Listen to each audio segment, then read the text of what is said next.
Alhamdulillah, wasyukurillah. Aku sehat, keluarga juga sehat. Makanya aku bisa hadir hari ini, alhamdulillah semua sehat.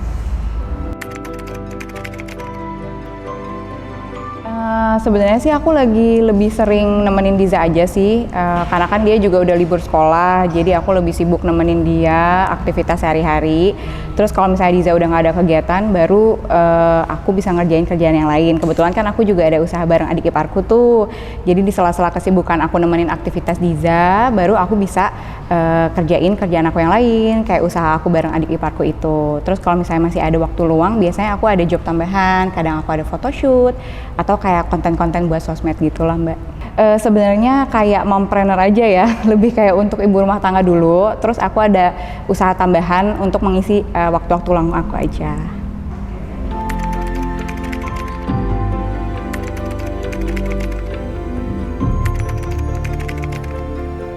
Kalau dibilang kangen, jujur sih aku kangen banget. Dulu tuh aku bener-bener suka jadi pramugari. Aku tuh kayak hampir 8 tahun deh kayak jadi pramugari dari 2010 sampai 2018.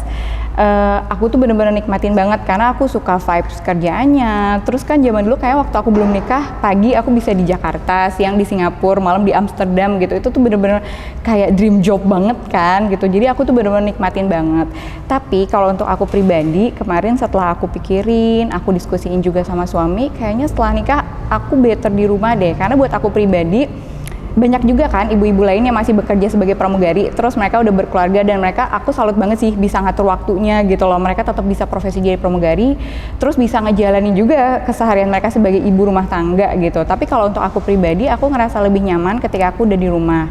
Terus waktu itu kan aku putuskan juga untuk berhijab ya Mbak ya, jadi kayaknya better untuk aku fokus aja di rumah. Jadi bener-bener ya udah, saat itu 8 tahun penuh kenangan kayak aku lepas dengan penuh kesedihan juga gitu ya, tapi aku rela karena ya udah aku jadi bisa fokus ngurusin Diza di rumah.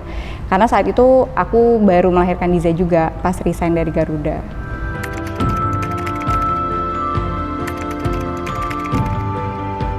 Sebenarnya sih kalau dibilang berkorban atau enggak, kalau menurut aku pribadi ya, ketika kita ngelakuin untuk orang-orang tercinta atau untuk orang terkasih atau misalnya untuk orang-orang yang belum memiliki keluarga atau anak, untuk ngelakuin hal-hal yang mereka cintai, kayaknya itu jatuhnya bukan berkorban sih, karena nggak ada pilihan di situ kalau menurutku. Jadi kita ngelakuin itu dengan senang hati. Aku pun juga merelakan pekerjaan aku karena aku juga ngerasa hidup aku itu pasti ada chapter-chapter gitu. Mungkin kemarin aku ada chapter ketika aku jadi sosok pramugari, aku udah ngelewati nih. Sekarang aku jadi ibu, aku ada chapter baru dan pasti ada challenge dan tantangan lagi di situ. Tapi aku ngerasa itu bukan pengorbanan kalau untuk aku pribadi ya.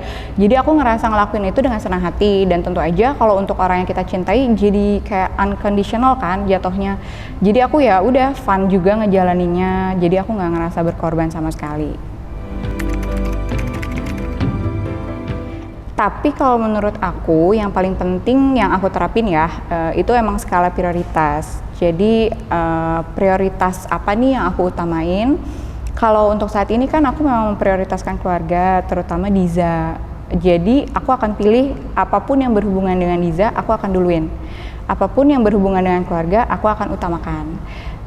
Seiring itu dan memang seizin Allah juga kadang pekerjaan aku karena memang udah di rumah dan aku jatuhnya freelance gitu ya, aku bisa lebih dengan fleksibel mengatur jadwal. Jadi karena skala prioritas itu Diza, yang kedua aku baru slot-slotnya nih aku masukin misalnya ada kerjaan apa gitu. Nah jatuhnya itu kedua ke time management ya, karena aku udah pilih skala prioritas Diza. Yang kedua ya udah aku atur aja time managementnya gimana nih yang biar enggak berbenturan dengan schedule-schedulenya Diza atau kegiatan-kegiatan Diza. Karena kan Diza sekarang juga ada terapi, kebetulan dia ada kondisi khusus gitu kan di tangannya yang harus diterapi. Jadi aku juggling di situ aja sih, paling dari schedule Diza ke schedule kerjaan. Prioritas sama time management kalau menurutku. Kayaknya itu setiap hari ya. Aku pasti pernah ngerasa sih, kalau menurut aku ada momen-momen tertentu yang kayak kita masuk ke fase baru kan. Kita jadi ibu itu kayak apa ya, kalau kalau istilah aku kita dicemplungin tanpa pelampung gitu kan. Kita dikasih bukan dikasih, kita ada fase baru dalam hidup yang sebelumnya kita nggak ada sekolahnya, kita nggak pernah training, kita nggak pernah ada kursus gitu untuk jadi ibu gimana. Jadi pasti ada momen-momen yang kita juga bingung. Sebenarnya mungkin bukan burnout ya, tapi kayak lebih, duh gue harus apa sih gitu, gue nggak tahu harus apa gitu. Itu pasti ada. Tapi mungkin karena support system, terus karena orang-orang tersayang lagi, balik lagi bener-bener support system, ya itu bisa dilewatin sih Mbak, alhamdulillah. Kalau aku udah agak-agak sedikit migrain gitu ya, atau agak-agak pusing, ya mungkin aku cari me time atau kesibukan lain yang bisa mengalihkan lah dari yang apa buat faktor stres itu gitu. Jadi aku cari kesibukan lain atau me time.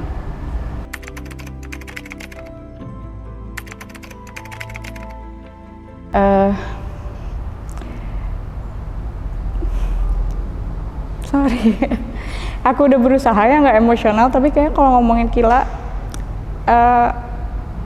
pasti emosional gitu. Aku boleh minta tisu dulu? Kayak minta tisu dulu ya. Iya, jadi mungkin untuk yang belum tahu, mungkin banyak juga yang belum tahu ya kisah aku kemarin. Aku sedikit sharing sih kisah itu di Instagram aku. Aku sebutnya kisah Kila. Anak keduaku memang berkebutuhan khusus, dan untuk saat ini anakku yang kedua itu udah jadi bidadari surga. Tahun lalu Kila berpulang ke rahmatullah. Sebenarnya kalau dibilang hikmah, lebih dari hikmah sih. Banyak banget pelajaran yang aku bisa ambil dari selama 2 tahun aku membersamai Kila. Dan gak cuma aku sebagai ibu, aku yakin kami sebagai keluarga, sebagai sosok insan manusia menjadi lebih solid karena sebelumnya itu hal-hal yang nggak pernah aku duga ya. Tentu aja aku nggak pernah ngeduga kalau anak keduaku itu berkebutuhan khusus. Singkat ceritanya, jadi selama proses kehamilan itu aku nggak pernah ada info dari dokter karena memang aku selama cek kehamilan kan baik-baik aja gitu kan, nggak pernah ada info dari dokter bahwa anakku gimana-gimana. Aku udah cek secara rutin gitu kan, bulanan. Kebetulan waktu itu lagi COVID, jadi aku benar-benar fokus sama kehamilan aku benar-benar nggak ada kegiatan. Aku nggak ada kerjaan sama sekali, dan waktu itu kita kan memang diharuskan untuk stay di rumah ya. Itu tuh aku inget banget pas aku hamil Kila, COVID tuh lagi tinggi banget. Jadi aku benar-benar fokus sama kehamilan aku. Aku cek kehamilan normal, nggak ada tanda-tanda apapun. Jadi alhamdulillahnya juga karena nggak ada tanda-tanda apapun, aku ngejalanin kehamilannya tuh enjoy aja. Karena kan aku nggak ada beban sama sekali. Pas aku di hari Kila lahir, aku baru tahu, dokter saat itu baru bilang, ibu, anak ibu ada kondisi khusus, anak ibu Down syndrome. Di situ aku ngerasa, aku nggak mikir sama sekali sih. Aku nggak mikir bahwa, aduh, anak gue Down syndrome, gimana nih orang ngelihatnya, gimana nih anak gue cacat gitu kan, anak gue idiot. Karena banyak banget kan konotasi-konotasi tersebut di dunia ini bahwa anak dengan berkebutuhan khusus tuh identik dengan kekurangan. Saat itu yang di pikiran aku cuma satu, dia bisa sama aku nggak sih selamanya gitu? Aku bisa nggak membersamai dia selamanya? Aku nggak mau banget kehilangan Kila. Jadi itu pun udah ngubah aku udah ngubah sudut pandang aku banget sebagai ibu dan sebagai manusia. Kalau sebelumnya tuh aku nggak pernah sama sekali aware dengan anak-anak kebutuhan khusus ini. Once Allah kasih ini titipan kamu gitu. Dan aku ngerasa aku jadi lebih aware dengan sekitar aku. Aku jadi tahu bahwa oh iya, di sini tuh ada anak Down syndrome. Di sini ada anak-anak berkebutuhan khusus yang memang perlu kita kasihi, perlu kita sayangi, perlu kita support karena mereka ada bagian dari hidup kita. Dan aku ngerasa itu ngubah hidup aku banget. Yang sebelumnya aku nggak tahu apa-apa tentang mereka, aku jadi lebih care, aku jadi lebih aware, aku jadi tahu loh ada mereka di sini, dan itu semua ciptaan Allah, itu titipan dari Allah yang perlu kita rangkul gitu. alhamdulillahnya juga keluarga full support, dan itu salah satu rezeki, salah satu privilege dari Allah yang aku ngerasa ya ada kesulitan pasti ada kemudahan. Allah pasti turunkan ujian beserta jawabannya gitu. Aku ngerasa privilege bahwa aku punya support system yang baik dari keluarga. Itu yang ngebantu aku ngelewatin itu semua sih. Jadi aku ngerasa bersyukur. Mungkin kata orang ini musibah, tapi kalau buat aku itu hadiah buat aku dari Allah, titipan aku dari Allah. Gimana caranya aku ngelewatin itu dengan baik, untuk ngubah pribadi aku jadi lebih baik juga tentunya. Aduh. Mohon maaf ya, ini jadi kayak tali kasih acaranya ya.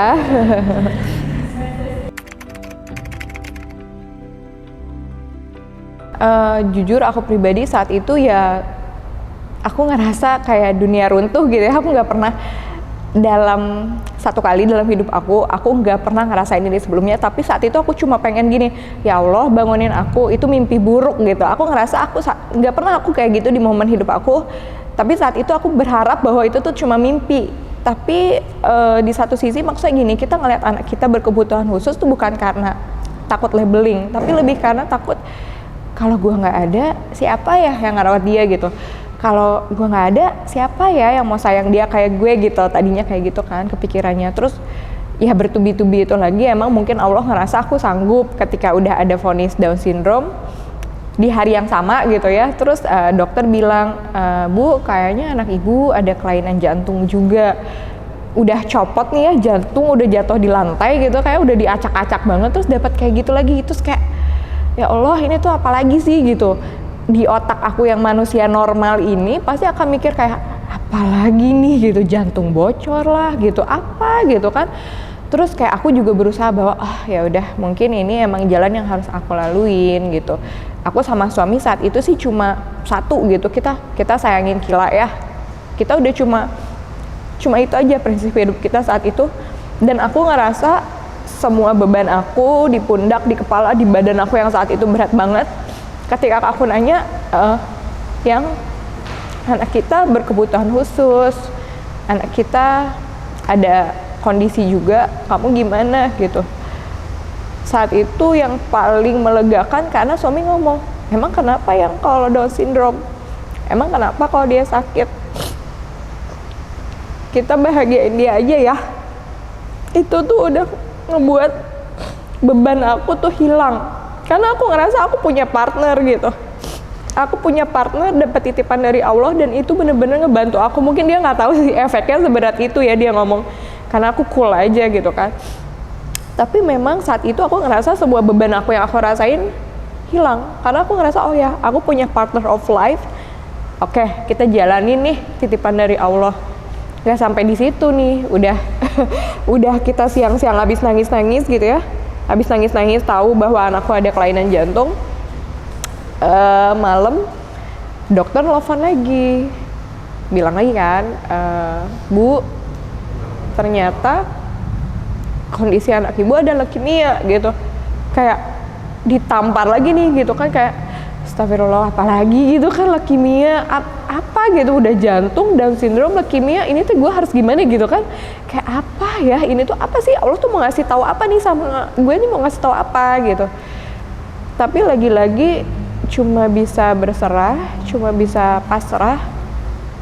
Dan nggak sampai di situ aja, dokter bilang, Bu kayaknya anak ibu cuma bisa bertahan 3 bulan gitu. Akhirnya aku di situ ya udah bener-bener pasrah, ya Allah aku serahkan titipanmu, karena kan titipan ini bukan milikku gitu ya. Aku pasrahkan, semoga dimudahkan aja ke depannya gitu kan, harapan kita.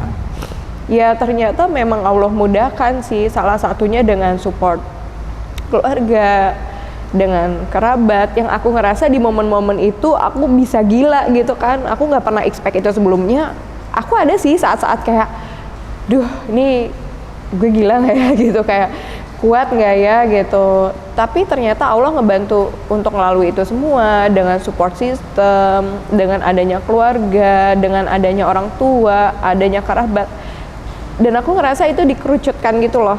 Allah sengaja bikin momen itu untuk kita juga bisa ngerasa mana nih orang yang bener-bener sayang sama kita, mana yang bener-bener support kita, dan salah satunya itu juga yang aku jalanin untuk ngejaga mental aku tetap kuat. Apapun yang berhubungan dengan anak kan jatuhnya sensitif ya, saat itu apalagi Kila Down syndrome, dengan stigma di luar sana, dengan labeling di luar sana yang Down syndrome tuh nggak bisa apa-apa, Down syndrome anak idiot, Down syndrome anak cacat gitu kan. Aku pasti apapun yang orang bilang, aku sensitif. Walaupun orang itu nanya misalnya, Bu, ibu makan apa pas hamil? Itu kan sebenarnya tuh orang itu cuma nanya kan, tapi jatuhnya ke aku tuh sensitif. Karena ini anak aku gitu. Jadi ya udah deh, kayaknya sekarang emang aku harus ngebatasin diri aku. Saat itu juga kalau orang-orang lihat mungkin aku agak ngebatasin diri, memang aku agak mengisolasi dan menarik diri aku supaya aku tuh lebih fokus gimana caranya aku besarin Kila, membersamai Kila, supaya Kila ini dapat support system yang cukup. Jadi salah satunya itu sih untuk ngebantu mental aku tetap kuat. Aku berusaha untuk ngejauhi diri dari hal-hal negatif. Aku ngeblok dari omongan-omongan negatif, ya aku narik diri gitu. Aku fokusin bener-bener di rumah, dan qadarullah alhamdulillahnya waktu itu lagi covid kan. Jadi memang kegiatan-kegiatan waktu itu dibatasi juga gitu. Jadi aku bener-bener fokus sama Kila ke kesehatannya di rumah. Kalau ngejaga kesehatan sih lebih ke arah pola hidup sama pola makan yang sehat mungkin ya. Emang sih kayaknya standar, tapi saat itu tuh aku benar-benar fokus di situ, di otakku kayak gimana caranya aku nggak kena COVID. Karena kalau aku kena COVID itu pasti efek kan ke Kila yang ada leukemia, ada jantung dan lain-lain. Terus qadarullah juga waktu itu kan kita 3 atau 4 hari sekali dirawat inap Kila untuk transfusi. Jadi kalau aku COVID tuh kayak bakal panjang banget kan urutannya. Aku nggak bisa nemenin dia nggak bisa masuk rumah sakit untuk transfusi. Terus nanti kalau dia nggak masuk rumah sakit untuk transfusi, mungkin ada efek-efek lain. Jadi aku benar-benar fokus gimana caranya aku harus makan sehat, hidup sehat, strict saat itu pakai masker, dan alhamdulillahnya aku ya memang dihindari dari COVID ya, seizin Allah, sampai bisa nemenin dia di saat-saat akhir. Dan aku juga punya cerita yang menurut aku memang itu udah seizin Allah sih. Jadi di hari terakhirnya Kila itu satu rumah aku COVID, kecuali aku. Ya mungkin Allah juga ngizinin aku untuk aku jaga kesehatan gitu ya, jadi bisa nemenin sampai akhir Kila. Jadi Kila di rumah sakit hari terakhir itu bener-bener aku yang nemenin, karena semuanya lagi COVID saat itu. Jadi ya aku bersyukur juga dikasih kesempatan sama Allah bisa dari awal sampai akhir membersamai Kila. Jadi kayak satu fase kehidupan aku, dari hamil, aku melahirkan, aku besarkan dia, aku bersamai dia, aku mandikan, aku kafani, sampai aku kebumikan gitu. Jadi aku bersyukur banget sama Allah.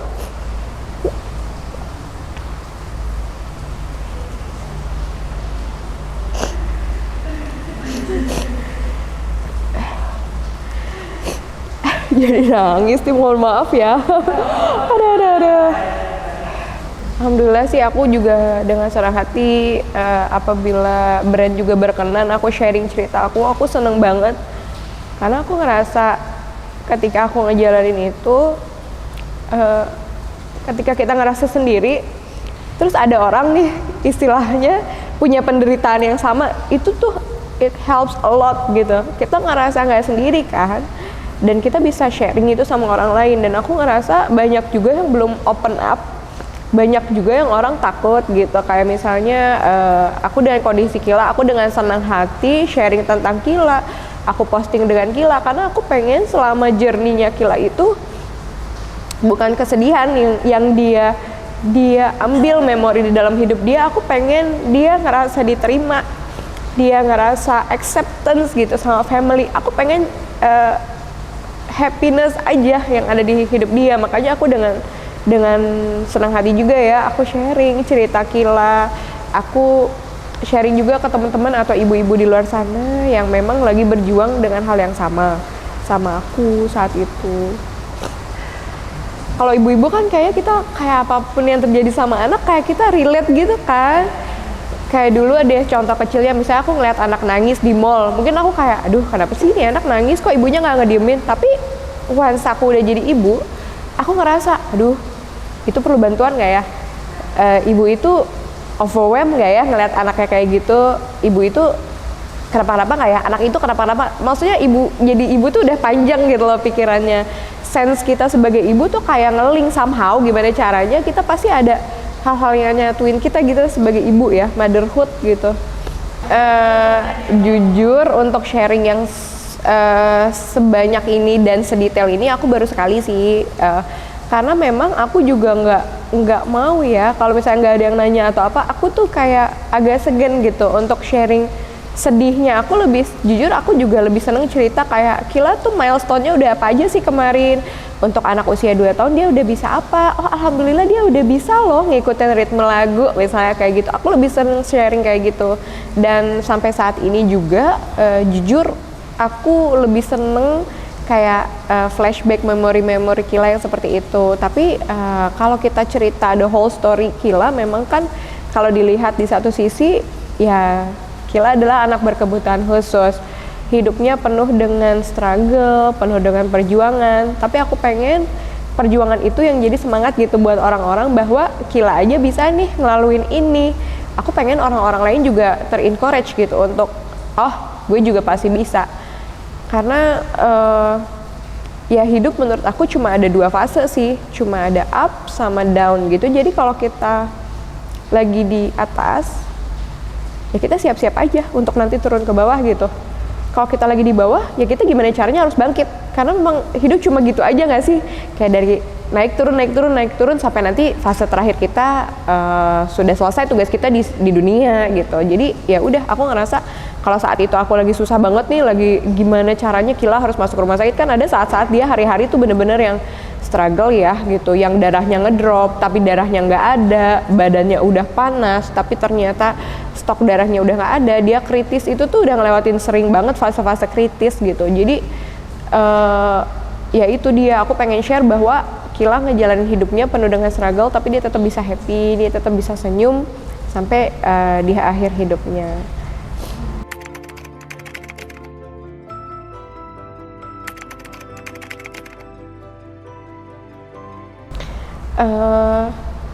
Sebenarnya kalau inspirasi sosok gitu ya, mungkin bisa dibilang anak-anak aku. Karena hari pertama aku jadi ibu, aku tuh kayak, pasti semua ibu tahu ya rasanya jatuh cinta dengan beda bentuk gitu ya, jatuh cinta yang baru dengan anak gitu. Itu kan kayaknya hal-hal yang gak pernah kita rasain sebelumnya. Jadi semua yang aku lakuin, semua yang aku usahakan, semua yang aku ikhtiarkan itu pasti untuk anak. Tapi dengan journey aku kemarin, aku sama suami udah sepakat, pokoknya anak ini tuh titipan gitu. Jadi jangan sampai kayak kita aja nih, misalnya dititipin barang mahal gitu ya, ada nih misalnya tas mahal banget, gimana sih kita ngejaga itu barang gitu kan? Pasti kita hati-hati.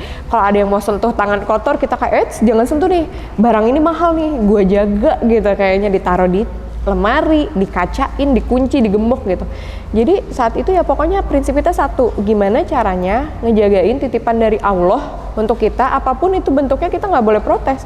Wong kita dititipin, dengan sampai kapan waktunya kita nggak ada yang tahu gitu. Jadi ya udah, kita jaga titipannya, kita cuma pengen bikin titipan-titipannya itu happy, dan mudah-mudahan ya Allah ridho gitu. Itu aja sih kemarin yang jadi kenapa kalau misalnya pasti adalah momen-momen aku down, momen-momen aku udah nggak tahu harus apa, itu ada banget pasti. Cuma ya satu, aku harus ya udah ingat lagi, mungkin secara personal lebih juga ningkatin keimanan aku ya. Tapi kan namanya manusia, keimanan naik turun gitu. Cuma satu yang udah aku yakinin banget, ya Allah kasih titipan, nggak mungkin nggak disertai dengan peralatannya gitu loh. Maksudnya nggak mungkin Allah ngasih titipan tuh nggak dengan rezeki dan lain-lainnya. Jadi memang kita cuma butuh untuk ikhtiar, yakin, hakul yakin bisa ngejalanin itu, sisanya serahin sama Allah. Jadi aku juga titik berserah aku tuh udah kemarin tuh kayaknya Allah pengen ngebuat aku lebih berserah gitu. Makin aku ngerasa nggak berserah adalah saat-saat aku denial, kayak nggak bisa nih, udah ke dokter A, B, C, kok hasilnya masih begini gitu kan. Kata dokter ini bisa, kok hasilnya nggak begitu gitu. Tapi ya lagi-lagi suamiku bener-bener support system yang nomor 1. Dia selalu ngingetin, ya udah ini titipan Allah, kita udah ikhtiar, serahkan lagi sama Allah gimana. Jadi itu yang buat aku legowo dan tenang gitu. Jadi kita udah ikhtiar, serahkan sama Allah. Nggak ada hal-hal yang ngebuat kita burden gitu kayak, duh ngeganjel nih gitu. Ya udah, jadi motivasi aku karena anak titipan Allah. Udah, itu sih yang ngebuat aku kuat ya sampai saat ini.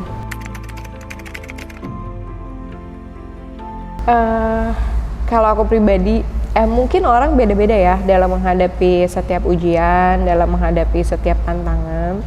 Kalau aku pribadi ngeliat diri aku yang dulu mungkin bisa diukur dengan kadar keimanan atau personality aku dulu ya. Aku tuh orangnya dulu nggak terlalu percaya gitu. Apa sih ya bahasa Indonesianya? Yakin gitu kali ya, faith gitu. Aku tuh orang yang karena aku terlalu di otak ini overthinking, aku tuh banyak gini, banyak gitu, banyak gini, banyak. Jadi kayak apa yang aku lakuin nggak fokus dan nggak percaya. Udah misalnya gini, kita ikhtiar nih, kayaknya misalnya mau bikin makanan harus digoreng biar mateng gitu. Udah aku goreng sampai mateng juga, aku kayak masa nih mateng nggak sih gitu. Ada hal-hal itu yang dulu aku pupuk di diri aku sampai jadi overthinking berlebih. Tapi mungkin dengan kejadian ini, dengan kejadian ada Kila di hidup kita, di hidupku, Allah tuh masih mau kasih tahu loh bahwa udah, kunci hidup lu cuma yakin aja gitu. Allah tuh nggak pernah nyuruh kita yang lain. Allah nggak pernah nyuruh kita untuk cari sumber solusi masalah kita di mana, nggak pernah kan? Kita cuma disuruh yakin, jalanin, ikhtiar, tawakal. Udah. Jadi kalau menurut aku mau kasih pesan sama diri aku yang dulu, keep in faith aja udah. Jalanin apa yang kamu rasa betul. Kita udah ada guidance, kita udah ada map, kita dikasih petnya sama Allah. Oh gini loh jalan yang lurus. Jalanin, yakinin, udah. Insya Allah akan kasih yang terbaik gitu. Jadi keep in faith. Buat teman-teman, buat para ibu di luar sana juga yang ngerasain hal yang sama kayak aku, yang aku ngerasa privilege aku nih udah banyak ya. Dengan aku hidup di Jakarta, punya banyak teman, punya banyak saudara, ada keluarga yang support aku nih, privilege aku udah banyak. Allah tuh udah baik banget sama aku untuk support aku gitu. Ibu-ibu di luar sana pasti banyak yang lebih berketerbatasan dibanding aku. Pokoknya kalian jangan berkecil hati, kalian tuh nggak sendiri. Jangan pernah takut juga untuk minta bantuan, cari support system, cari komunitas yang bisa bikin kalian bangkit. Jangan fokus sama hal-hal negatif ya gitu. Insya Allah kalian bisa ngejalanin semua. Dan itu juga mungkin yang aku mau pesen ya sama diri aku yang lalu gitu, kayak kamu fokus sama hal-hal baik, keep in faith, insya Allah bisa terlewati.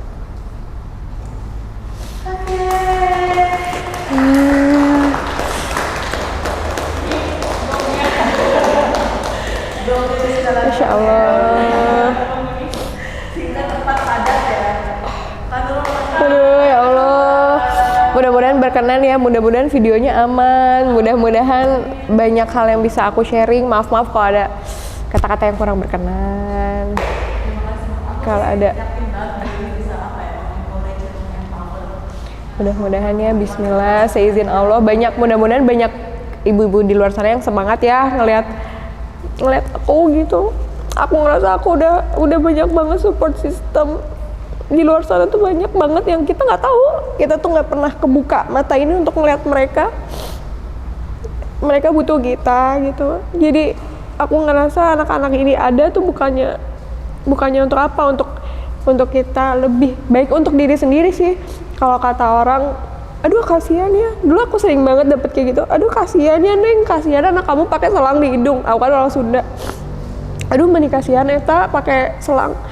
Justru yang harus kita kasihanin diri sendiri. Mereka mah udah jaminannya surga gitu ya. Yang kita harus kasihanin diri sendiri. Kalau kita nggak berubah, ngelihat ada situasi kayak gitu di sekitar kita, kok kita nggak berubah, berarti harus yang ditanyain diri kita ya, ada yang salah nih sama diri gue gitu. Makanya aku selalu ngerasa alhamdulillah dapet titipan dari Allah. Kalau kata ayahku, ya bukannya nggak ada ya orang yang mencibir di sebelah aku, kiri kanan deket itu pasti ada aja yang mencibir, yang suuzon mungkin sampai aku mungkin dikira dari zaman dulu aku tuh ada sesuatu yang aku bikin sampai anak aku dilahirkan cacat gitu. Ini golden ticket kamu, kata ayahku. Orang lain nggak mau ngambil golden ticket, biarin. Kamu pegang golden ticket kamu, ini yang buat kamu ke surga gitu. Jadi aku itu sih yang aku yakin juga, bahwa ayah aku bilang terserah Neng, orang lain mah mau nggak ngambil golden ticket terserah, rugi mereka, tapi kan kamu yang dikasih, jadi kamu pegang, jangan dilepas. Itu sih yang bikin aku kuat gitu. sampai Kila nggak ada.